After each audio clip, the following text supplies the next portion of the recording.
Kung ikaw ay isang driver, alam ko naranasan mo rin ito. Minsan nauubusan din tayo ng budget. Kaya ito na lang ang naisip ko. Kumuha ako ng mga daong gulay. At para aking mauulam sa hapunan. Wala na akong ibang naisip. Bukod sa malayo ang palengke. Wala din akong mautusan. Dahil ako lang din nag-iisa. Kaya ito na ang aking naisip na paraan. Upang ako'y makakain dahil ako'y gutom na.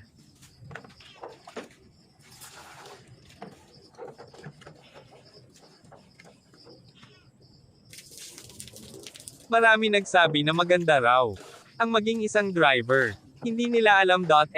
Nahihirapan din kami. Lalo na sa malaking responsibilidad. Mahirap na masaya. Mahirap dahil malaki ang responsibilidad.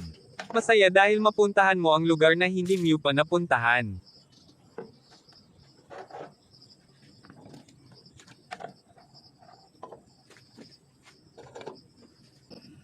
Ganito kami mga driver. Kapag wala ng budget, ang pagkain ay talbos ng kamote solve na ulam na. Basta ang importante hindi magutoman sa biyahe.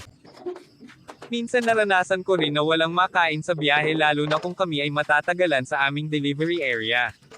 Buti na lang na may isang driver na nag-alok na may mga gulay daw doon sa bandang ibaba. At agad naman ako namimitas na mga daong gulay.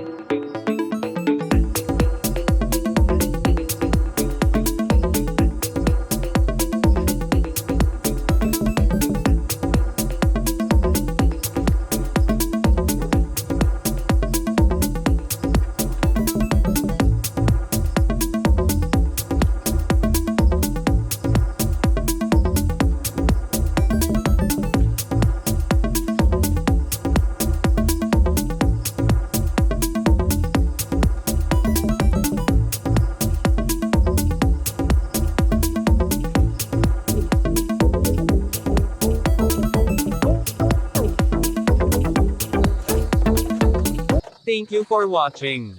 At sana inyong nagustuhan. Please wag niyo pong kalimutan. Mag-like, share and subscribe my channel. Thank you.